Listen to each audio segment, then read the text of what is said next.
বলো ম্যাথসটা বলো। 6 6 এরটা আচ্ছা বলো ম্যাথসটা বলো। A vendor buys lemons at rupees 25 per dozen and sell them at the rate of 5 for rupees 12. Find his gain or loss.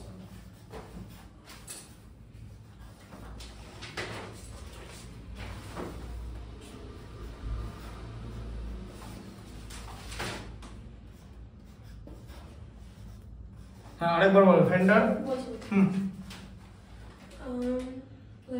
A vendor buys lemon at rupees 25 per dozen and আচ্ছা দাঁড়াও পার doesn't 25 তাই তো?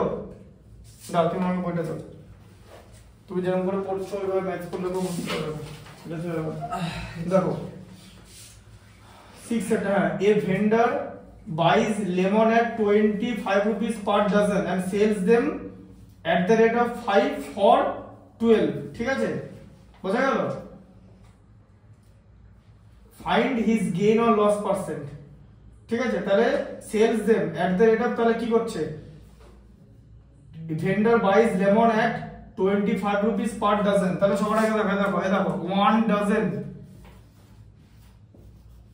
আগে দেখে নাও পরে লিখবে 1 dozen equal to 12 piece, ঠিক আছে বুঝতে পারলে? এক ডজনে 12 পিস হয়, ঠিক আছে বা 12 লেমন 1 ডজন মানে হ্যাঁ, তাহলে 25 রুপিস পার ডজন, তাহলে কস্ট প্রাইস কি হচ্ছে বলো? কস্ট প্রাইস মানে সিপি তাই তো? তাহলে 12 লেমনের কস্ট প্রাইস কত হচ্ছে? 25 রুপিস হচ্ছে তো তাই তো? তাহলে 1 লেমনের কস্ট প্রাইস কত হচ্ছে? 25/12 রুপিস হচ্ছে তো, কস্ট প্রাইস হচ্ছে তো। সেল করার সময় ও কি করছে? সেল করার সময় ও কি করছে বলো তো? বলছে sales them at rate of 5 for 12, মানে 12 রুপিসে 5টা বিক্রি করছে, মানে 5টা লেমন ও বিক্রি করছে, মানে সেল করছে 12 রুপিসে, বোঝা গেল? ঠিক আছে তাহলে একটা লেমনের সেল কত করবে? 12/5 রুপিসে সেল করবে তাই তো? হ্যাঁ তাহলে এটা এবার একটা করে লেমন আমি যখন প্রফিট বা লস দেখবো আমি একটা লেমনে কনভার্ট করব, ঠিক আছে ইউনিটারি মেথড ইউজ করলাম। তাহলে একটা লেমনের কস্ট প্রাইস কত? 25/12 তো, আর সেলিং প্রাইস 12/5 তো, সেলিং প্রাইসটা বড় কি? এখন প্রশ্ন হচ্ছে বলে দিলেন কি করে বড়, বলে দিচ্ছি কি করে বড়। এই দেখো কস্ট প্রাইস হচ্ছে 25/12। তুমি জানো যে দুটো ফ্র্যাকশনের মধ্যে কোনটা মুখে না দেখে বলে দেওয়া যায় বড় ছোট? হ্যাঁ কি করে? যেটা উপরের নম্বরটা ছোট হবে সেটা কি? মোটেই না, দেখো এরকম আছে তো দুটো ফ্র্যাকশন এই ছিল তো, এদের মধ্যে কে বড় কি করে বুঝবে? এদিকে দেখো 25/12/5 বড় তো কি করে? হ্যাঁ কি করে? ক্রস মাল্টিপ্লাই করে দাও।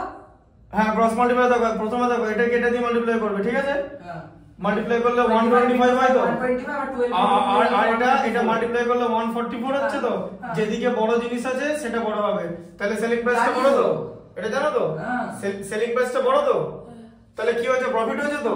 আচ্ছা তাহলে প্রফিট কত বলো? প্রফিট হচ্ছে সেলিং প্রাইস থেকে কস্ট প্রাইসটা মাইনাস যাবে তাই তো, তার মানে 12/5 থেকে 25/12 মাইনাস যাবে তাই তো। 5 আর 12 এর এলসিএম কত? 60, 60 এর মধ্যে 5 12 টাইমস মানে 144, 12 5 টাইমস যাবে মানে 125 তাই তো মাল্টিপ্লাই করলে, বুঝতে পারছো? এটা পারবে তো করতে? আমি এটা স্টেপ জাম্প করে দিলাম, ঠিক আছে আমি লিখে দিচ্ছি, স্টেপটা লিখে দিচ্ছি যাতে বুঝতে অসুবিধা না হয়। 12 * 12 মাইনাস 25 * 5 এটা লিখে নেওয়ার পর নিচে স্টেপটা লিখবে, ঠিক আছে দিয়ে 19/16 থাকবে তোমার প্রফিট তাই তো, 19/16 প্রফিট তাই তো। তাহলে একটা অরেঞ্জে কত টাকা? তাহলে এটা হচ্ছে এই রুপিসটা একটা অরেঞ্জ বিক্রি করে প্রফিট হয়েছে, বা সরি একটা লেমন বিক্রি করে তাই তো। তাহলে পার্সেন্টেজ বার করতে হবে তো, তাহলে পার্সেন্টেজ কি করে বার করবে? দেখো পার্সেন্টেজ অফ প্রফিট, ভালো করে দেখো তোমার একটা লেমন সেল করে এই প্রফিটটা হলো, তাহলে যে টাকাটা প্রফিট হয়েছে ফর্মুলা হচ্ছে প্রফিটের amount, profit by cost price into 100 ব্র্যাকেটে পার্সেন্টেজ থাকবে, ঠিক আছে হ্যাঁ তাহলে প্রফিট কত? প্রফিট হচ্ছে 19/16। 19/60 কস্ট প্রাইস কত? কে বললো? একটা লেমনের কস্ট প্রাইস 25/12 ভাই। এই যে কস্ট প্রাইস একটা লেমনের ইনটু 100 হবে, এই যে ইনটু 100 ব্র্যাকেটে পার্সেন্টেজ। তাহলে এখানটা কত হবে? এখানটা হচ্ছে দেখো 19/60 ইনটু 12 না 12 টা উপরে উঠে যাবে তো, এটা রেসিপ্রোকাল আছে তো, ইনটু 100 উপরে যেমন ছিল এই 100 টা উপরে আছে, ঠিক আছে? এ দেখো 25 4 এ 100, ঠিক আছে? আচ্ছা তোমার 12 5 এ, তার মানে এখানে 76/5% হচ্ছে, তাই তো? 76/5% মানে 152/10 হচ্ছে। কি করে করলাম দেখো, এখানে হিসাবটা দেখে নাও।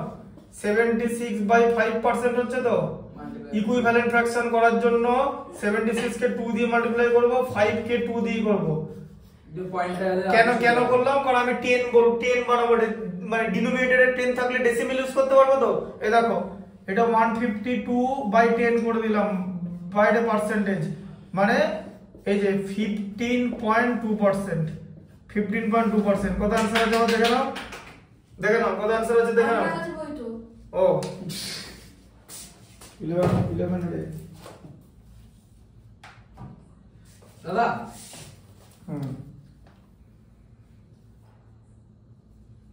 হ্যাঁ দেখো 15.2, ঠিক আছে? হ্যাঁ বলছি কোয়াড্রিল্যাটারাল কিছু তুমি রম্বাস ট্রায়াঙ্গেল এই সব ফর্মুলা প্যারালেলোগ্রাম হিসেবে ফর্মুলা করে দাও, আছে দেখে নাও। দেখে নাও। আচ্ছা এটা বুঝতে পেরেছো কনসেপ্টটা?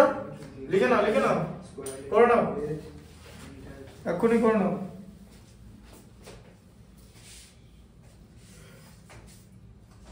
স্কয়ারের ডায়াগোনালের লেন্থ √2a যদি a হয় একটা সাইডের ভ্যালু মোটেই না দেওয়া আছে। বলছে if d is the length of a diagonal, then d is equal to √a² plus a² which is √2a। হ্যাঁ তো ওই কোনটা ডায়াগোনাল? ডায়াগোনাল তো বললাম। হ্যাঁ ডায়াগোনাল √2a, 2√2a বলতো আমরা, বা √2a একই জিনিস, √2a বা a √2 বলে দিলে হবে। স্যার তুমি একটু আমাকে একটা পাইথাগোরাস থিওরেমটা প্রুফটা দেখিয়ে দাও। বলছে আসবে পরীক্ষায়। আচ্ছা ওটা স্টার্ট দিয়ে রাখো, সানডেতে দেখিয়ে দেবো। আমি সানডে আসতে পারবো না। কেন? মানডে কেমিস্ট্রি পরীক্ষা। মানডে কেমিস্ট্রি পরীক্ষা। আচ্ছা ঠিক আছে। আর ম্যাথস কবে? ম্যাথস হচ্ছে শিবরাত্রির আগের দিন, মানে পাইথাগোরাস থিওরেম তোমাদের প্রুফটা কোন প্রসেসে আছে দেখিয়ে দাও, কি প্রসেসটা দেখিয়ে দাও। আমাকে দাও দেখে নিচ্ছি। মানে এটা 2-3টা প্রসেসে করা যায়, এর মধ্যে কি প্রসেসটা বইতে আছে সেটা দেখি। বেসের লেন্থটাকে বাড়িয়েছে। তুমি জানো কি প্রসেসটা? হ্যাঁ একটু মোটামুটি জানি, বলবো?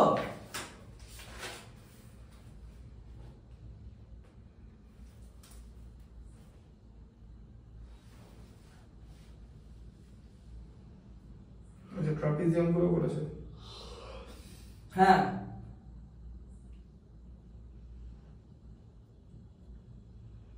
আগে কনগ্রুয়েন্স করে অন্য কোনো পদ্ধতি থাকলেও করা যায়। তোমাদের যে কনগ্রুয়েন্স আছে,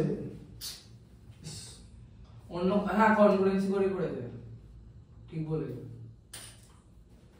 অন্য কোনো পদ্ধতি থাকে তাহলে করে দিতে পারো, ওই যে কোনো পদ্ধতিতে করা যায়। তুমি তো কনগ্রুয়েন্স জানো না তো? অন্য কোনো পদ্ধতি আছে? না হবে না, এই প্রসেসটাই করতে হবে। না অন্য কোনো পদ্ধতিতেও করা যেতে পারে। না হবে না, এটা বই দিয়ে এটা দিতে আছে, কিছু করার নাই, কনগ্রুয়েন্স করতে হবে। তারপরে মানে নেই, তুমি শুধু প্রুফ করে দিলেই হবে, একটু মানে লজিক্যালি প্রুফ করে দাও তাহলেই হবে।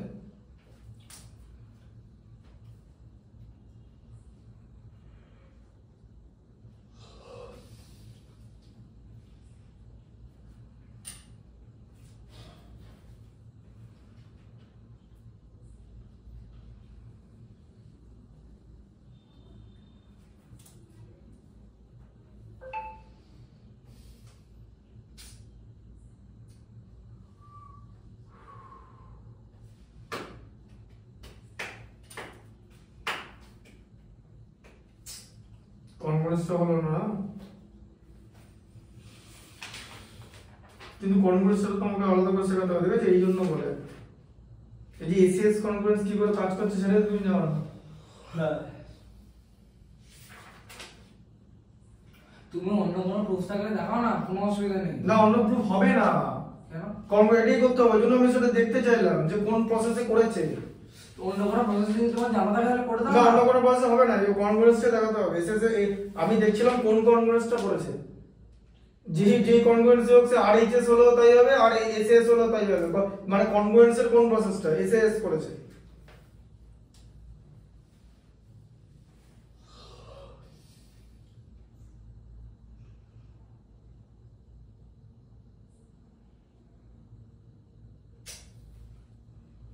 বাদ বাকি তো ট্রাপিজিয়াম ফর্মুলা দিয়ে করা আছে। তোমার ম্যাথ এক্সাম কবে? 24 তারিখ। ব্যাস, তার আগের দিন আসবে, পাইথাগোরাসটা দেখিয়ে দেবো। পাইথাগোরাসটা এখানে লিখে নাও, আমি যেগুলো দেখিয়ে দেবো ইয়ে করে নাও। আর সানডেতে 1 ঘন্টার জন্য পড়তে হলে অসুবিধাটা কি হবে? পারবে না? কোনো অসুবিধা নেই, কোনো অসুবিধা নেই। পারবে তো? তাহলে সানডেতে দেখিয়ে দেবো। কারণ এটা তাহলে আজকে এগুলো দেখিয়ে দিচ্ছি, বাকিগুলো দেখি তাড়াতাড়ি গল্পটা শেষ করি। একটু আগে হবে? একটু আগে হবে? সানডে 10টার সময় চলে এসো, 10টার সময়।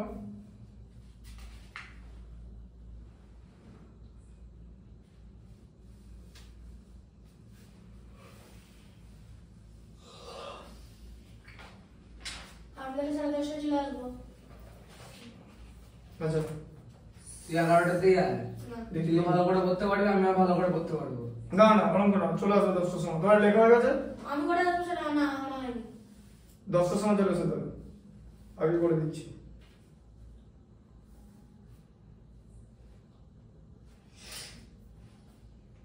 একটা ব্যাঙের মুখ দিয়ে ইমোজি বানায় দিয়েছিস, সব ট্রোল করে ওরকম লাগছে মুখটা। এটা নাও, দাঁড়াও আমি সব করে দিচ্ছি। আজকে গোটা 10টা অঙ্ক করে দেবো, তোমাকে 10টা অঙ্ক করে দেবো, তারপর ছুটি সবার। 10টা মানে 6 to 16। আরে ভাই 6 to 16 তো কি হয়েছে, দিনে প্র্যাকটিস করতে 100টা অঙ্ক, 10টা অঙ্ক শুনে ভয় পেয়ে যাচ্ছে। 10টা অঙ্ক কোনো কথাই না। সেই ভাগ্যিস বললেন। অবশ্য আমার সাপাট নেই, আমার 10টা অঙ্ক তোর হয়তো 10টা অঙ্ক 21টা অঙ্ক হয়ে যাবে। এই মশা এই দেখ এই দেখ এই দেখ,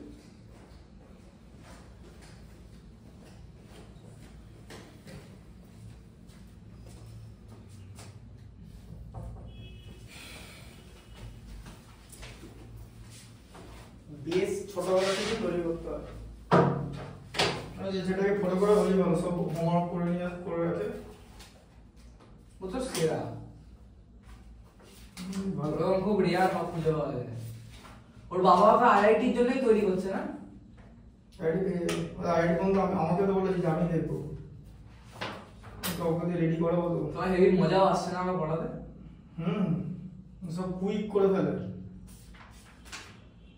1 থেকে 100 মধ্যে নামটা মুখস্থ তো পুরো শুরু ফাস্ট করে ফেলে। সবচেয়ে বড় কথা, ওর নাম্বারটা টেকনিক্যালি করে দাও। এমনি করে না, অমুক এমনি ওরকম করে না, টেকনিক আছে, স্পেশাল টেকনিক। ও অ্যাবাকাস করে তাই তো? তাই তো এমনি তো সরলভাবে শিখেছিল মাঝখানে অ্যাবাকাস।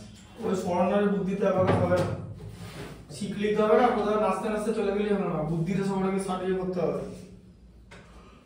তাহলে তো রোহিত শর্মা কিরকম করে ব্যাটিং করে তুমি তো গুগলে কি ট্রিক করে, কি ট্রিক হয় হয় যে এত দিন বুঝতে হয়েছে নামটা করে। এই তো 27 × 7 7 7 49 7 8 সরি 7 8 56 56 4 60 আর 0টা এই 9টা থাকবে। 56 আর 56 4 60 চারটা নিয়ে নেবে, বাকিটা লিখে দেবে লাস্টে। এটাই না, এটা ঠিক 10 থেকে 9 পর্যন্ত সব করা যায়। দেখো ধরো তুমি করছো, ধরো 88 × 9 করছো, তাই তো? 8 9 72, 8 9 72, 72 সাথে 79, লাস্টের দুইটা।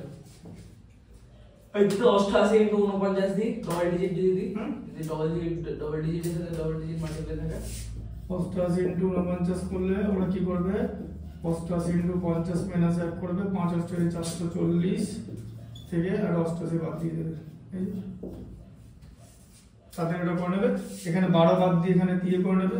এর থেকে ফার্স্ট ক্যালকুলেশন করে হুম ঠিকঠাক ভাবে কে জানে না শুনি। কে বলবো ফার্স্ট ক্যালকুলেশন? এটা যথেষ্ট। এই ক্যালকুলেশন আমরা অ্যানসার বলে দেয় মানে এই ক্যালকুলেশনটা এরকম হয়ে যায় হ্যাঁ হ্যাঁ হ্যাঁ হ্যাঁ এই দেখাচ্ছে ইউএস গট ট্যালেন্টেড আমরা কেমন ক্যালকুলেটর দেখছো 200 এরকম বলে চল ঠিকই আছে দাঁড়াও দিচ্ছি করে